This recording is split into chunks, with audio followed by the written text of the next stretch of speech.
opportunity for Q&A, but I kind of wanted to catch you up on them since you. I'm curious, how many of you were here when Brian and Kristen were here? Or Colin, Kara, the Reeves family, and the Smith family. That's about it. So, as you guys came to this church, you drove a lot of people away, didn't you? You should be concerned about that. So look how many we've driven away. Yeah. I was trying to avoid the obvious. So let's pray together and ask for God's help as we're leading, and then we'll just do a little bit of. We may still have a little bit of technical stuff to work out, but we'll do that as we go along. It's not a big deal. But let's pray, okay? Father, we're so grateful for your goodness. Thank you for gathering the people on the Lord's Day, and thank you for the blessings of the Lord's Day that we have been called to set aside and to find a delight in gathering together and singing, praying around your word preached, and also to think about ministry which you called us and the need that exists in our world. And we pray that you'll sharpen our understanding and strengthen our hearts and engage us by these things today as we talk about them. And we ask for that in Jesus' name. Amen. Sorry, I slipped my hand. That's not good. So do you need to check anything as far as your stuff? Or are you good to go? Let's see. And if we have any audio, it should be in channel 3 for Let's see if this pulls up here. Well, while we're waiting, I know, Paul, if you wanted to ask some questions. So when were you guys here in Ann Arbor? So Kristen and I moved over here. We got married in 2002, and we moved to Prattville, and we were driving from Prattville up to here, and starting in 2004. We moved over here in 2004, and then we were driving from Prattville for a while. And so you drove here just for the church? Yes, that's correct. That's correct. And then we started. So here's the funny thing, guys, is that we started driving here, and we were not even believers. We thought we were at the time, but we realized we weren't, and so we actually were baptized at Farmville Baptist Church over there off North College Street. Paul did that for us, and so we moved up here. I started at school. Any engineering students in here? If you're not, well, yeah. If you're not mechanical, you need to go repent. So, but I graduated from here in 2007 with my mechanical engineering degree. So, and currently, I'm a Southern Baptist Theological Seminary student. What did you do after you got out of school? I went to work for Southern Nuclear over at Plant Bogle in Augusta, Georgia, which is where we're from. Where I'm from, my dad actually helped build that plant, and so now I currently work for Georgia Power and hold my professional engineering license in electrical engineering and power. So can you believe that? I'm a mechanical, and now I got my license in electrical. So I crossed to the dark side. And when do you want to introduce your children and Kristen? Oh yeah. Y'all want to come stand up here with us for a second? So when we were here, by the way, we had a child while we were in school here. Everybody's like, I can't believe you would do that. But it's not as hard as what you think it is. And so we had Madeline here. She's almost 12. She was born September 22nd here in Opelika, just before they renovated the hospital. And then Gavin, he is my soon-to-be, 11. I say soon-to-be. And then Landon. And then we have Mr. Haddon over here. Can you say, hey, Haddon? He is we named him after Charles Haddon Spurgeon. And then my wife, Kristen. So we've been married now, 13 years. So sorry, I forgot how to do math. I mean, it's a lot of pressure to stand in front of. Okay, thank you guys. I appreciate y'all coming and being put on display. Thank you. That's really good. You can sit down. Go ahead. Yeah. Go ahead. Haddon likes to entertain, so we'll try to keep him tame. That's fine. He gets it after me. So you guys have y'all been primarily in one church in that area now since you went back? Yes. Can I say a few words of encouragement, by the way, real quick? Like this church, we used to meet in a old Best Western Conference hotel room, and right over here at North College, at East University and South College. Yeah. And like the air didn't work sometimes, like 6 weeks, 8 weeks in a row. I remember that in the middle of the summer. I don't know if you guys remember that, but it was a great time in our life.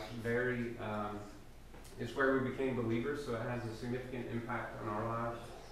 But the men and the vision that God gave, Stan and Paul, and I even say Tom Shumpert and some others, just their desire to follow the gospel. Like it has impacted so many people. We were talking with Josh and Jennifer Dean yesterday, who were members here years ago, and some of you probably know them.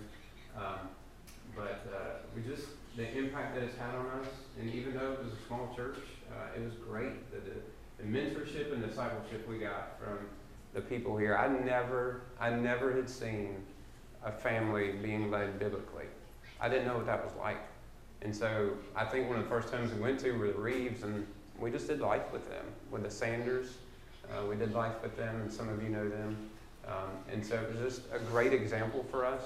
And so no matter where you meet, no matter what building you're in, the church is not that. It's the people of the church. And that's what stirred up a passion for us here, and why we're doing what we want to do is because the impact that these people here at Grace Heritage had on us, and the desire, and just mentoring and discipling us. It was really good. It was really good.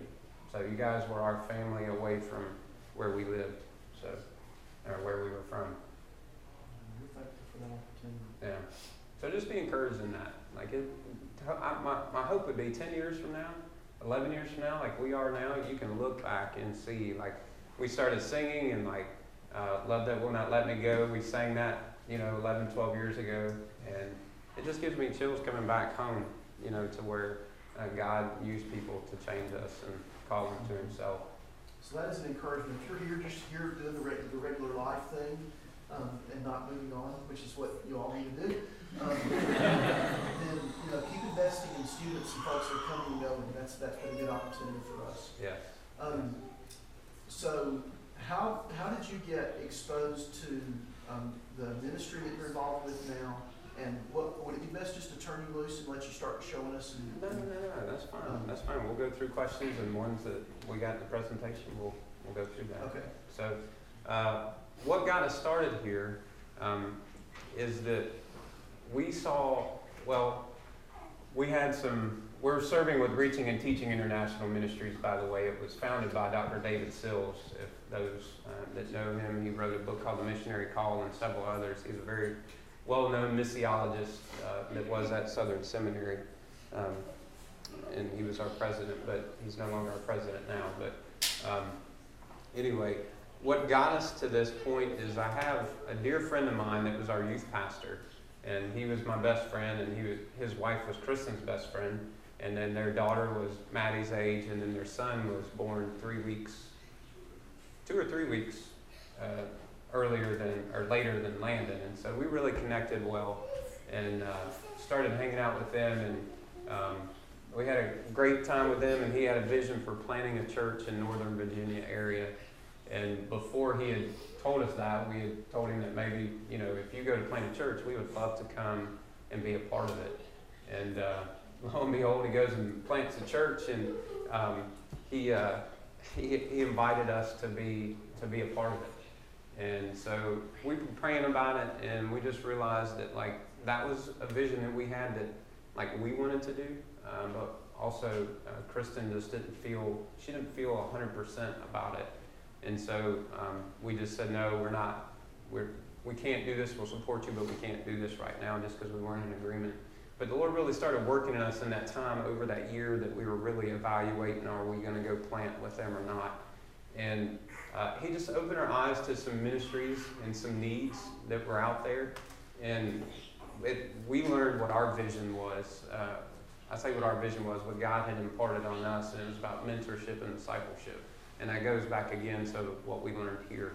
And so I really enjoyed teaching. I love teaching informally and just having one-on-one time. I know Dr. Yu used to take us into his office and teach us hermeneutics. And it was just, I was like, what? I had never heard of that before. But there's that need for that. And so we have a passion for that, both Kristen and I do, and we really love the Latin culture. I work with a bunch of Puerto Ricans, and though we're going to be going to Ecuador, I'm just really, really love being a part of the Latin culture. I mean, it's just a passion of mine, and Kristen's as well. And so, anyway, through all of that, we started reading. Our associate pastor gave us a book called The Missionary Call, and so we started reading it. And at the end of it, it talked about reaching and teaching international ministries. And this ministry was founded out of a heartfelt need for teaching and equipping the local leaders there, wherever they were, whether it be in Ecuador or Jordan or Brazil. Started primarily in Ecuador, where Dr. Sills was an IMB missionary. But so we started looking into that. We realized our vision was to teach and mentor and disciple, and so we were trying to figure out a ministry that had that same vision.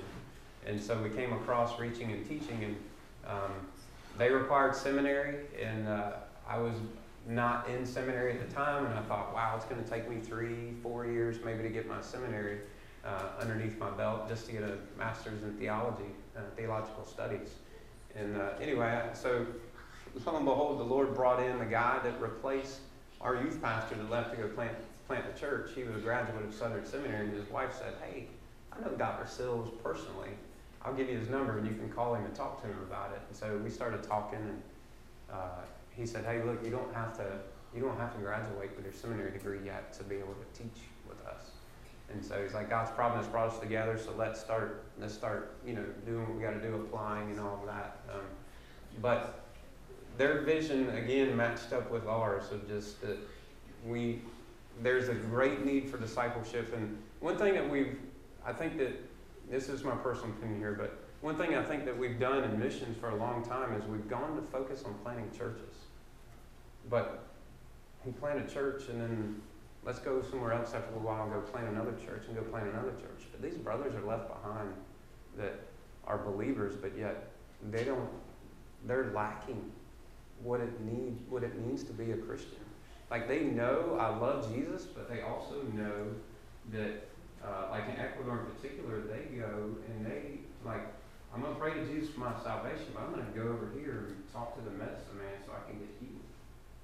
So there's a disconnect. Some of these guys, and I'm going a little bit ahead, but some of these guys, even they're leading churches that are pastoring 5 churches now, some of them 5, they ask the question, when did Jesus become a believer?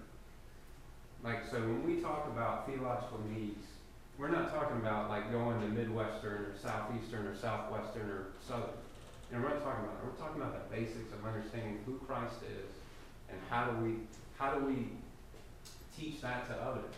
Because, Paul, what he says in 2 Timothy 2:2, those things that I've instructed to you, go and teach that to other faithful men so that they too can go and entrust that to others. And so that's what Reaching and Teaching is about. And so we just got connected with them and just really felt that desire to serve. And through various avenues, the Lord really opened our eyes to this and really closed every other door that was there and got us right to Reaching and Teaching. And so I'll segue into it if you're all right with that. So one thing you'll see here on this slide, guys, when we talk about pastoral needs and theological training, and most of us would say we don't have theological training here, right? But that's not exactly true, because we sit under faithful preaching every Sunday. We have, like, sometimes we're growing up in Awana, we get in Sunday school, and so we have theological training. But a lot of these guys don't. And I never answered your question, and I just realized that I never answered the church that we're at now. Okay. So, but I'll get back to that. And by the way, we're at a First Baptist Church in Waynesboro, just south of Augusta, not far from Plant Vogel. So, and we've been there now 10 years probably. So, faithful church. But you can see that 85% of the world's churches, their leaders have no theological training. And these numbers are staggering to me. there's a trained Christian worker every 235 in the U.S. And look how many it is outside the U.S. 450,000. One for every 450,000. So there's a great need for that mentorship and discipleship. So who's reaching and teaching? Talk about it a little bit. They were founded in 2009 by Dr. Sills. They subscribe to the Baptist Faith and Message. That's the other thing that's really hard to find is when you go, and I would encourage you, if you guys are looking into missions, if any of you are really wanting to do that, consider your organization and just like your wife or husband. This is who you're married, right? You're going to be so interconnected with them that you need to find somebody that has like-minded beliefs, and you guys need to, you need to be step by step with them in agreement with what they believe. Because we visited other organizations and chatted with them, and we learned that there's theological differences in some areas and just things we couldn't overlook. But I want to mention that to you. We have missionaries that serve all around the world, and again, the biblical model of how to reach and teach the nations, and we'll talk about that a little bit more, what that looks like in a moment. So our vision here, to reach and teach local indigenous people, we eventually want to work ourselves out of a job, right? We want to equip and train these local people who are who understand the culture more than what we do. We could stay there all our lives and we would never completely understand the culture in Ecuador. And yet these guys, we can teach and equip them, and they're from there, and they can go take what we're teaching them and apply it in their culture. So much more better than what we can. And so that's one of the main things. And here's 2 Timothy 2:2, what I talked about earlier. So I'm going to play you I'll play a video in a minute. Why we chose reaching and teaching, just again, the biblical ministry. One of the things we get to do is we get to minister as a family, which is great. These Ecuadorian people, by the way, a lot of them, we tower over them, at least most of us in this room. So they are vertically challenged in a way. So I noticed I looked at Paul when I said that. So, but when you go to the market, you can see all the Westerners and everything. But anyways, we get to minister as a family, which we really thought was important for us.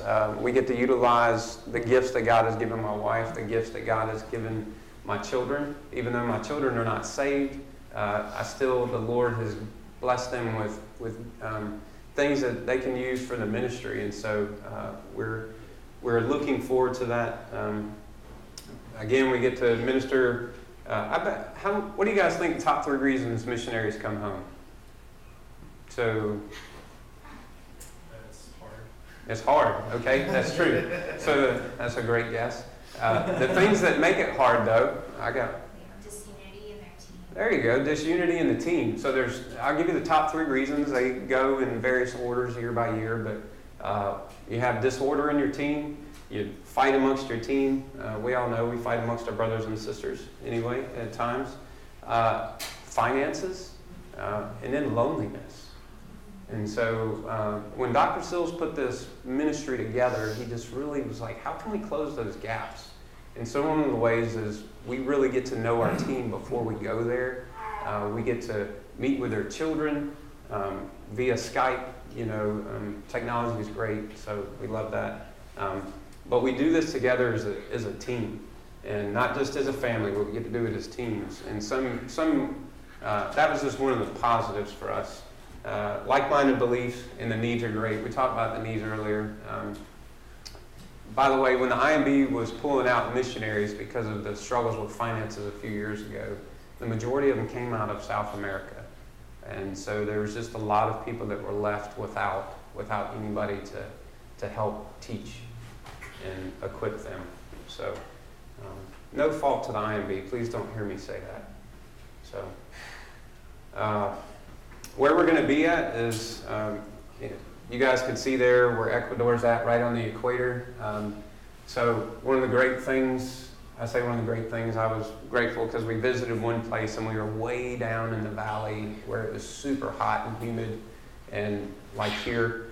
And I've been in this weather all my life, and I just thought, Lord, you're really going to have to work in my heart to serve here.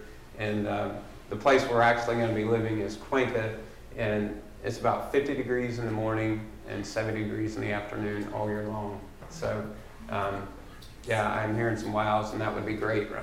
So, I'm I really am excited about that. But we're going to be at about 8,400 feet is where we're going to be at. So, and then some places we'll go will be 12,000 feet, you know. So it's down in the Andes Mountains. But my wife was going to talk about the team members here, but this is the emphasis on the team. So Dr. Sill's son is the guy on the top right, and that's Christopher. He's our team lead. And we've got Matt Koontz on the left and Jimmy Winfrey and his family on the bottom. And so we come together and we work in different focus areas. Like Chris focuses on the Highland Kichwa people, and then Matt focuses on revitalizing churches and church planting. And then Jimmy focuses on college ministry there in the town of Cuenca where we're going to be. But one of the reasons why this was strategic for us here to go with this area where we're going to serve at is the family members. We're going to have 17 kids amongst all of us there, so that's going to be a really good environment for our children. And then they're experienced. We're inexperienced in missions. We've done short-term, but we haven't done long-term before. And so, anyway, Chris has been doing it 6 years. He grew up as a missionary kid with his dad serving as IMB, and Matt on the top left's been there 3, and the other guy's been there 2. And so we're going to come in as an apprentice, and they're going to teach us how to do missions in Ecuador, because you can't take what you do here in Auburn, Alabama, and apply that down there in Ecuador. And you sure, like when my friend that went to D.C., you can't take what we do here and take it to D.C. It's totally different, you know? So, but I'll be serving under them, and Kristen will be serving as well, and we'll just, we're going to try to learn missions again, and then try to find an area of focus. And we think we've identified one already, but with shepherding children and raising them biblically, even though sometimes I wonder if I'm a success at that or not. So, but we see that as a big need, and so that's one of the areas that we're thinking about focusing in. So here's how this looks. And how we're going to serve, because we talked about the vision. We've got, so where we're going to be living at, there's strategic locations around the country. Like we got 4 different sites, and so we're going to have formal training for these guys where they come in a week at a time. So they'll come in for 3 weeks a year for 3 years. So we're going to teach them 9 different modules. So this is already curriculum that has been developed. And then we'll be teaching those one module per week for over 3 years. We have guys that are coming, and this was a bit of a challenge to me, but we have guys that are coming around, like they walk 2 hours to get to the bus to ride 3 hours to come to this training. And the difficulty that we have sometimes to come to church, even 20 minutes away. You know, so that was a little bit of a shot, you know, that I needed to take at times. So, but we're going to be teaching them. They actually can kind of see they'll graduate with a cap and gown.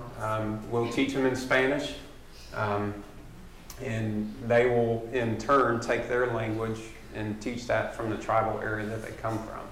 So, and we'll show a little bit more in the video about that.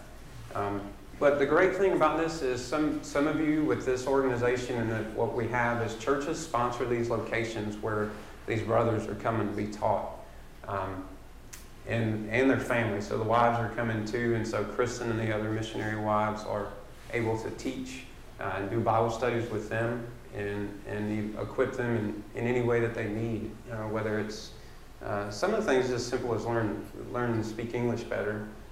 Some of it is, what were some different ones? Do you want to talk to that at all? Or no? Just like a mini women's conference, Yeah. Bible studies, Mhm. even a VBS, or Mm-hmm. just even asking beforehand and seeing what their needs are and how we can serve them. Yeah, because we want to serve them, and so one of the best ways to do that is asking them, what do you guys need? What are your needs? You know, and so we're gonna be flexible in how we go about teaching, in the way we do these conferences with them. But I was talking about the partnerships with the churches. The other thing that's great is there's men in this church now that like to teach, right? There's opportunities for you to come and be a part of, like Paul goes to Brazil down there, and there's opportunities for you to come and teach these local people. Granted, we'll translate for you unless you know Spanish, but there's opportunities like that can happen to where it's not just partners, like our partners are not just feeding down to us. It's not just an ATM machine or anything like that. It's like our partners are a vital part of this ministry. And we want the local churches here to be plugged into that, to see what God is doing in Ecuador and many other places.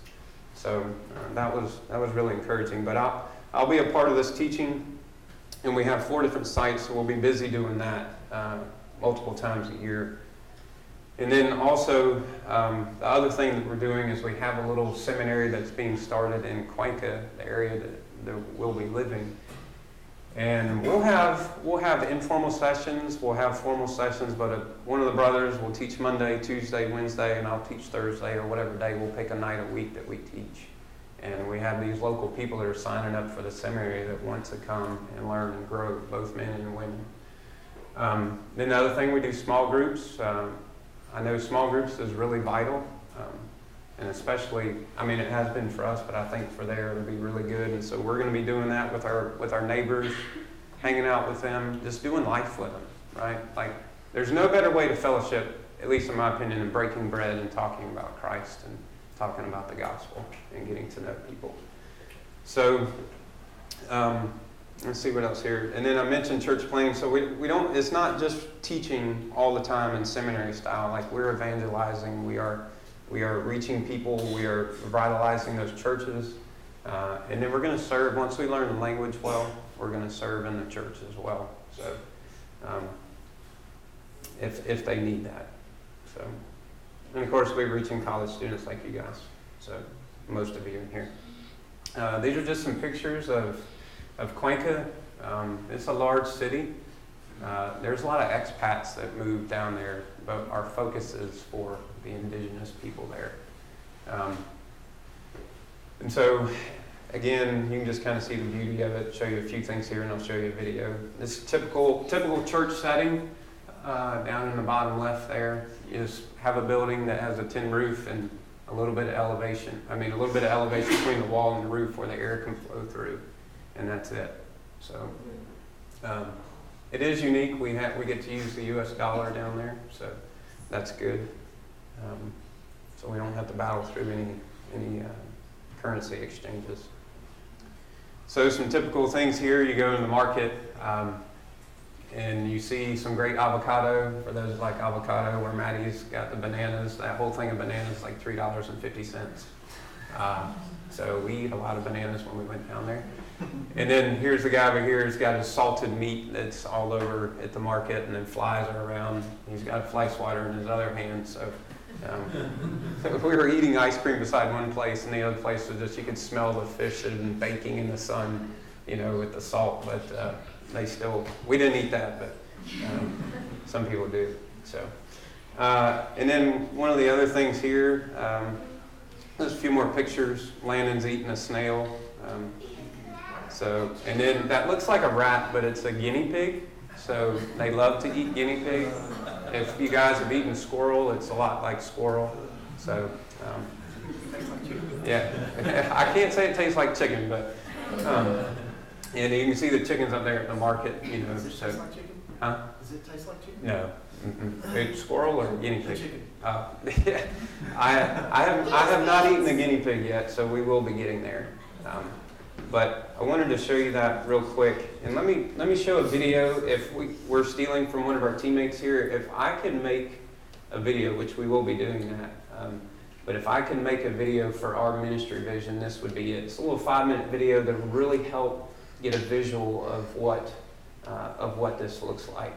And so I want to give you guys an opportunity to ask questions too. I don't know how much time we have left, but We've got about 13 minutes. 13 minutes, okay. So I'll play this here. We are ready to get to the work we've been called to here. This video is specifically to describe the state of our mission field and the path we're taking to serve.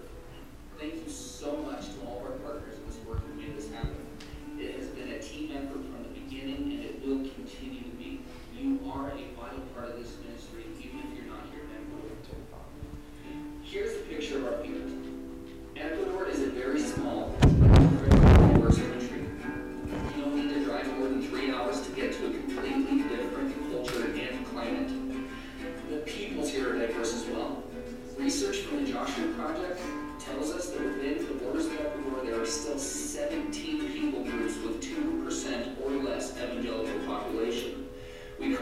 groups unreached with the gospel, because most of the population has not heard the gospel. And with so few believers, most of the population will be born and live and die without ever having the opportunity to hear the good news, unless they're engaged.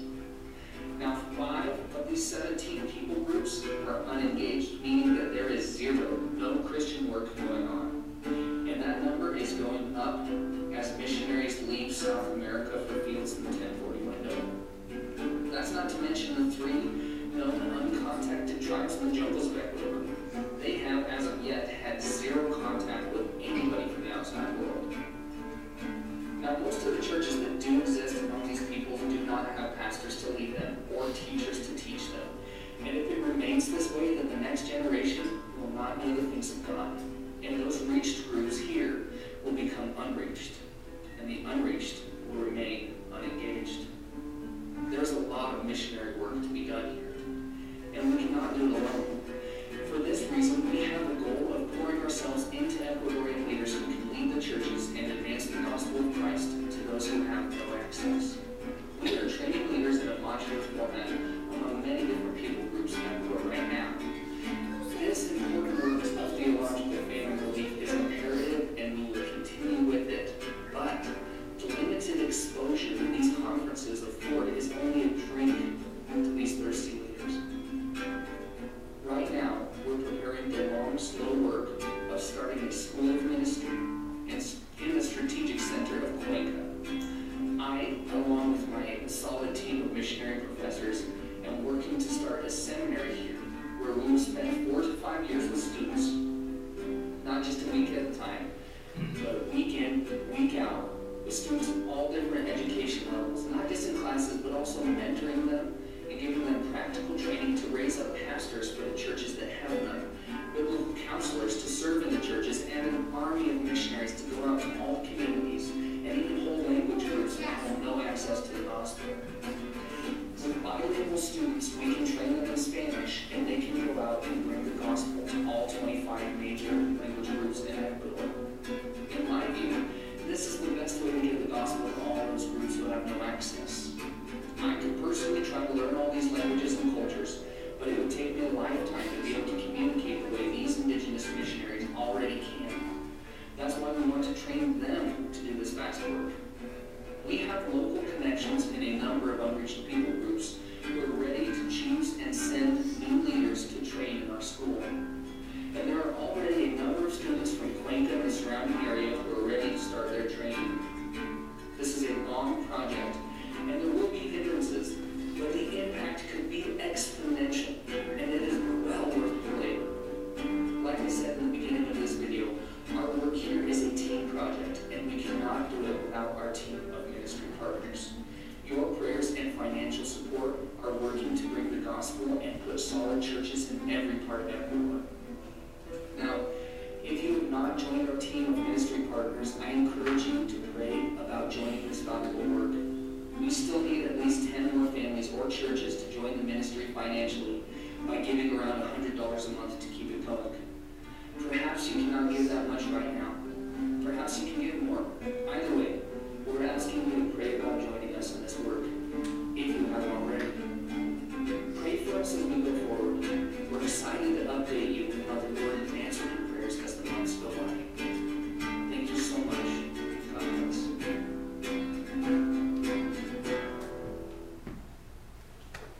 So anyway, I hope that gives a good visual of what you can see that's going on in Ecuador. There are, I don't know if you heard, but if you can believe it, there's 3 groups in Ecuador that have never had any contact with the outside world. I mean, can you believe that? I mean, that's crazy. And he was mentioning there's 5 groups that are still considered unreached. But I don't want to take up too much more time because I wanted to open up for questions. If anybody has any, is that okay? So, does anybody have any questions? I'd be glad to. If I can't answer it, I'll dodge it. So. Ron, I don't know that much about Ecuador. What's the political attitude toward the U.S. and Americans there? So it's very friendly. very, very friendly. We have no issues getting like religious visas or anything like that. So the rules change like daily almost, but as far as friendliness towards us and allowing us in this ministry, they're all for it. They're very open.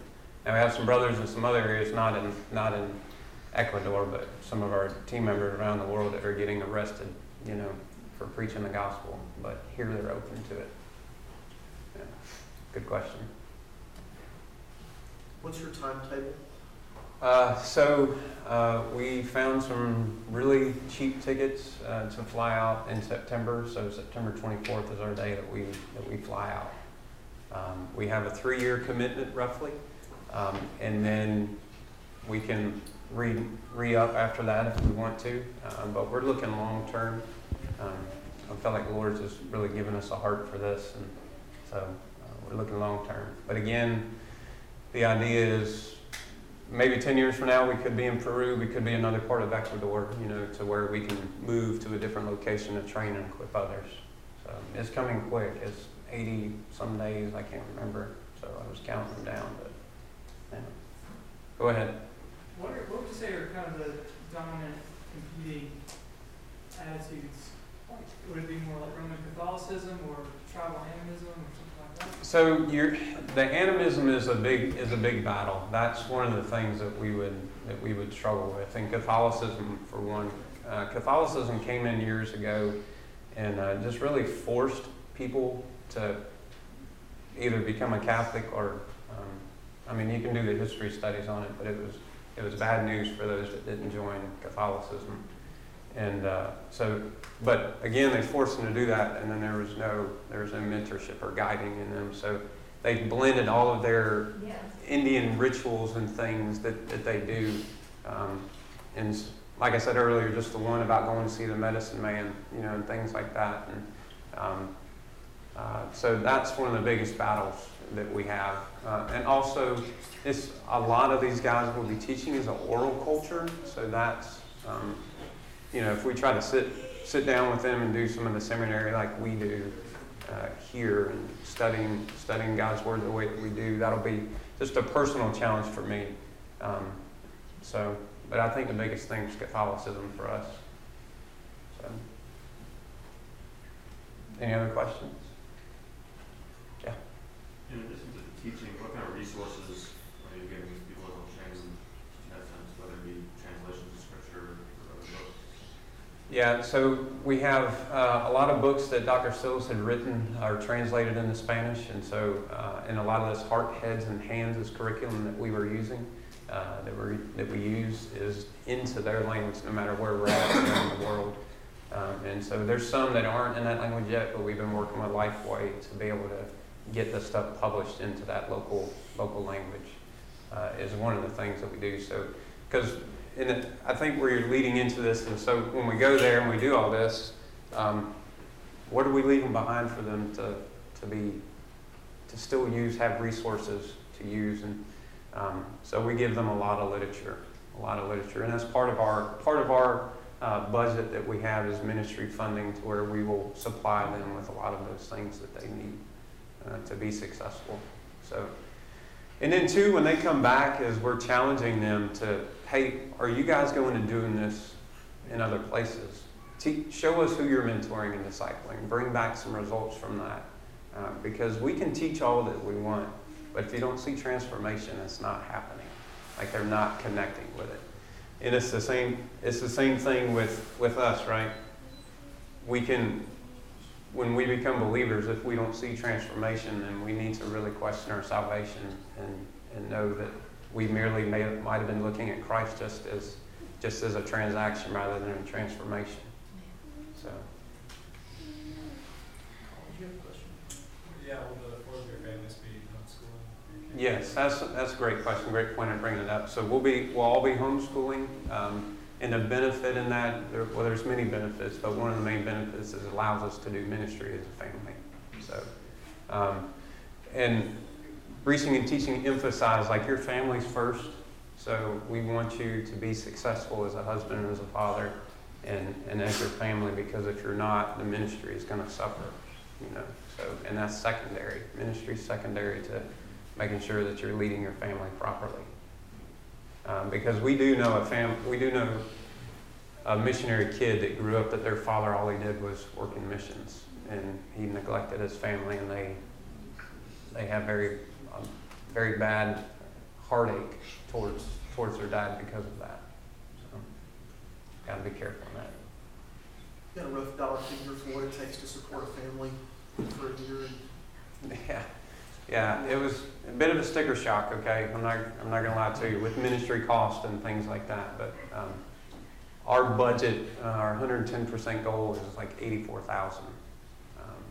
The food is cheaper, housing is not much cheaper than here, but we have housing, or we have ministry costs built into that. So we're going to be living off of about $52,000 is what we're living off of. And then our launch fund that we have to have in hand is $68,500. So that covers like emergency airfare, that covers getting your visas, getting your housing set up, shipping your goods in a car. A good used car, 150,000 miles or more, $25,000 to $30,000. So it's pretty crazy. We try to bring in our car, 55% tax rate, and it has to be 3 years or newer. And so we don't have that. Because it sure would be nice to bring our minivan. I never thought I'd be driving a minivan, by the way, but it is great. So I love it.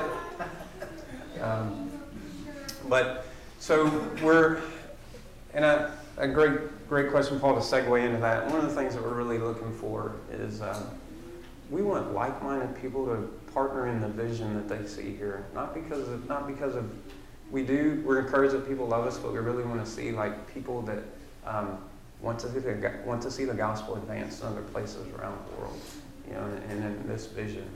And it really gives an opportunity for you guys and for this church and others to just see what God's doing elsewhere, you know, and how can you serve with the gifts that God's given you? Because He's equipped every one of you in here for His glory.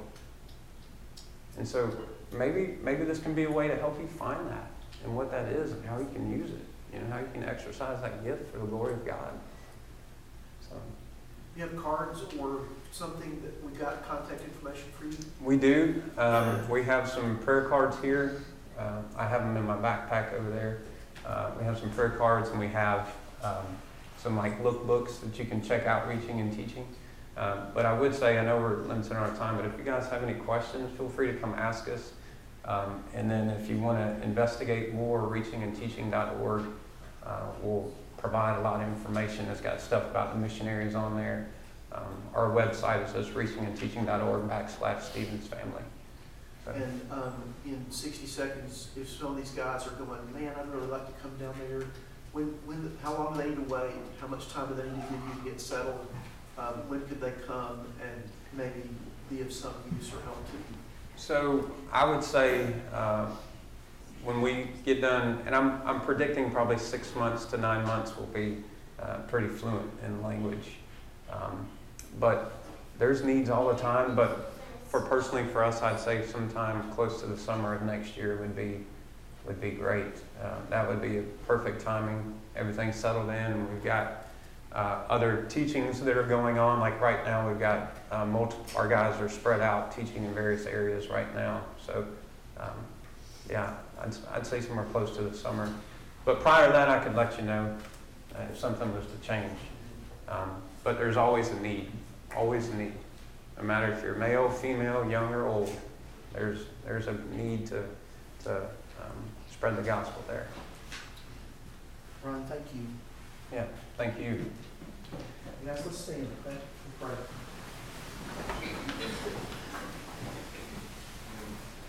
praying. Father, we're grateful for men and women that you've given a heartbeat and a longing to go and invest their lives in other places where maybe it's not as comfortable or where they don't know the language or the culture. And so as Brian and Kristen and their family prepare to do this, we pray that you would fill them with your Spirit, that you would give them much grace and help, strength and energy. We pray that you would protect their family, that the enemy would not be able to draw lines of division in their marriage or in their home. I pray that you would give them a passion for the gospel applied to their own hearts so that they might be useful tools in your hands. And we pray that you would raise the support that's needed, that the financial needs of all these teams would be met so that the ministry can be done. And I pray that even as probably none of us knew that there were people in Ecuador who have not only they've not heard the gospel, they've not had contact with the outside world beyond their own language group and their own people. And so we pray that as our hearts are made aware of the needs that still exist, that you would move us to compassion, and that the way that you have gifted us individually and as a church, that we would be ready to put action to our compassion and help us to understand what that needs to look like, both in the places where we go this week and as we anticipate connecting with people in Ecuador through Brian and Kristen and their family. So we ask for your mercy as we enjoy the fellowship of the afternoon and as we gather this evening again to pray and think out loud about how to walk with you. We ask for your mercy in all these things in Jesus' name. Amen. Thank you.